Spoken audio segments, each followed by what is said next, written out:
So, the 2025 Asia Artist Awards just wrapped, and wow, what a night. We saw new legends being crowned and icons solidifying their status. But let's get real for a second.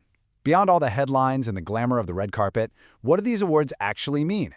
Well, that's what we're here for. We're going to break down the most important music awards of the night to figure out who really won big.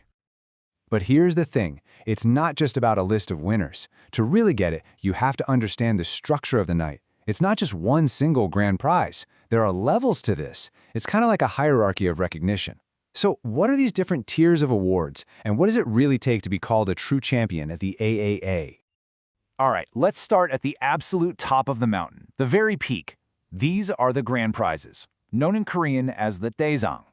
And let me tell you, winning one of these is the ultimate achievement for any artist in a given year. It just doesn't get bigger than this. Now look at this. It's so simple, right? Just one number, 6. That's it.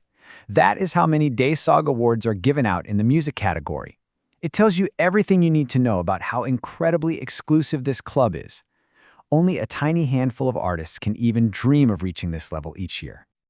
First up, the Daesang for Song of the Year. This isn't just about what topped the sales charts. No, this is for that one song. You know the one. It became the soundtrack to our entire year. The one you heard everywhere, from cafes to TikToks, because it just perfectly captured that moment in time. Next, we have Singer of the Year. Now, this award kind of zooms out to look at an artist's entire year of just pure dominance. It's not about a single hit, it's about their consistent excellence, their artistic growth, and just an undeniable presence that completely shaped the conversation in the industry. And then there's Album of the Year. You know, in an era of singles and streaming, this award is so important. It honors the artists who still put in the work to craft a cohesive, brilliant, full-length project from start to finish. It really celebrates the album as an art form, looking at both how much critics loved it and how well it sold. Okay, now we get to the raw power of artistry on stage. The Performance of the Year Daesang is for that artist whose stage presence is just electric. We're talking about flawless choreography, vocals that never waver, and that magnetic energy you can literally feel even through a screen. Now you might be thinking, wait, didn't we just do this? But there's a really subtle and important difference here. While performance is all about the artist, Stage of the Year is about the entire production. It's for the concert or the single show that was a true spectacle. I mean, groundbreaking set design, incredible lighting, a concept that just created an unforgettable, legendary experience. And finally, we have the Music Icon of the Year. This Daesang is for an artist whose influence goes way beyond their own music. They're a trendsetter, a role model, basically a powerful force that is shaping the direction of the entire industry. So that's the summit. We've seen the absolute peak. Now let's come down just one level to the main stage. Just below the Daesang, you've got a set of major awards that recognize specific kinds of excellence. And believe me, these are some of the most fiercely competitive prizes of the whole night. And as you can see here, these awards get much more specific. So while Best Artist looks at an act's overall impact, Best Musician often goes to someone with just pure mind-blowing technical skill. And they even separate out a Best Performance from a landmark K-pop record or a visually stunning music video. It just shows a deep respect for every single part of the creative process. Now, one thing the AAA does really well is celebrate talent in a huge variety of ways, way beyond just the main prizes.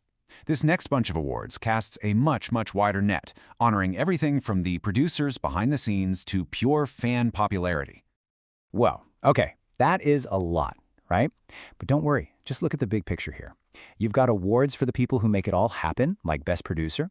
You have awards that capture what's cool right now, like Hot Trend and New Wave. And so importantly, you have awards decided entirely by the fans. It's the show's way of saying that greatness isn't only found at the very top. And because this was a really special year, the Asia Artist Awards did something unique to mark their 10th anniversary. They introduced a whole new category of awards that weren't about just the last year. No, these were about the entire last decade. This quote right here really gets to the heart of it all. These special awards were created to honor the history of K-pop and the artists who have become true symbols of the AAA.